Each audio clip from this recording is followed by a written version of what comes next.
Welcome to Learn Conmigo. Today we're going to read Those Shoes by Maribeth Boelts, illustrated by Noah Z. Jones. I have dreams about those shoes. Black high tops, 2 white stripes. Grandma, I want them. There's no room for want around here, just need, Grandma says. And what you need are new boots for winter. Brandon T. comes to school in those shoes. He says he's the fastest runner now, not me. I was always the fastest before those shoes came along. Nate comes to school in those shoes. Antonio and I count how many times Nate goes to the bathroom. 7 times in one day, just so he can walk up and down the hall real slow. Next, Alan, Jacoby, and Terrence each get a pair. Then, one day, in the middle of kickball, one of my shoes comes apart. Looks like you could use a new pair, Jeremy, Mr. Alfrey, the guidance counselor, says. He brings out a box of shoes and other stuff he has for kids who need things. He helps me find the only shoes that are my size, Velcro, like the ones my little cousin Marshall wears. They have an animal on them from a cartoon I don't think any kid ever watched. When I come back into the classroom, Alan Jacoby takes one look at my Mr. Alfrey shoes and laughs, and so do Terrence, Brandon T., and everyone else. The only kid not laughing is Antonio Parker. At home, Grandma says, "How kind of Mr. Alfrey." I nod and turn my back. I'm not going to cry about any dumb shoes. But when I'm writing my spelling words later, every word looks like the word shoes, and my grip is so tight on my pencil, I think it might bust. On Saturday, Grandma says, "Let's check out those shoes you're wanting so much. I got a little bit of money set aside. Might be enough, you never know." At the shoe store, Grandma turns those shoes over so she can check the price. When she sees it, she sits down heavy. "Maybe they wrote it down wrong," I say. Grandma shakes her head. Then I remember the thrift shops. What if there's a rich kid who outgrew his or got 2 pairs for Christmas and had to give one of them away? We ride the bus to the first thrift shop.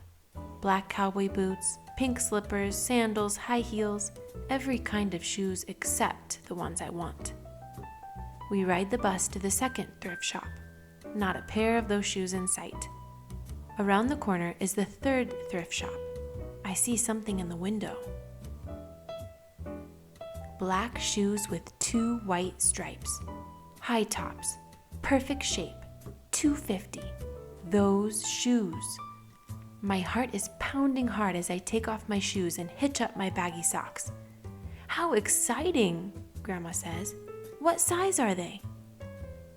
I shove my foot into the first shoe, curling my toes to get my heel in.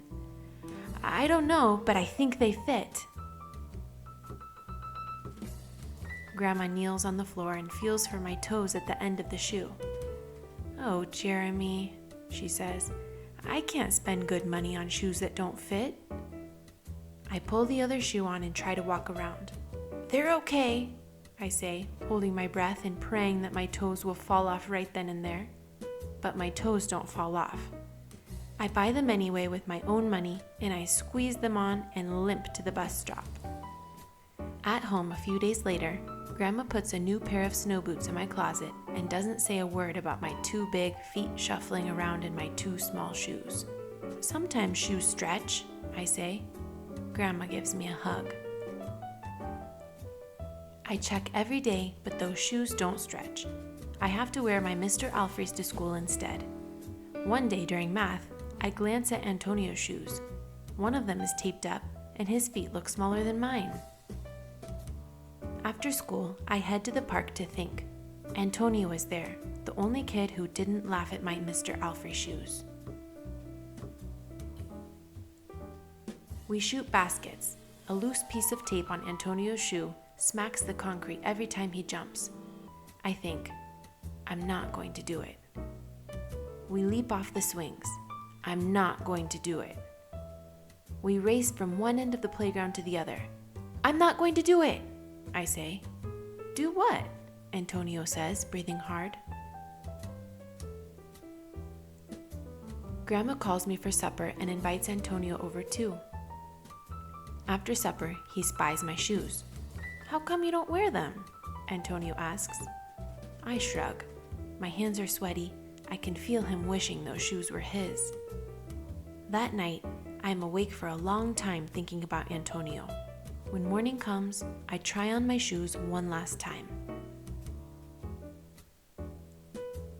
Before I can change my mind, the shoes are in my coat. Snow is beginning to fall as I run across the street to Antonio's apartment. I put the shoes in front of his door, push the doorbell, and run. At school, Antonio is smiling big in his brand new shoes. I feel happy when I look at his face and mad when I look at my Mr. Alfrey shoes. But later, when it's time for recess, something happens. Everywhere, there's snow. "Leave your shoes in the hall and change into your boots," the teacher announces. Leave your shoes in the hall. It's then I remember what I have in my backpack. New boots. New black boots that no kid has ever worn before. Standing in line to go to recess, Antonio leans forward and says, "Thanks." I smile and give him a nudge. "Let's race."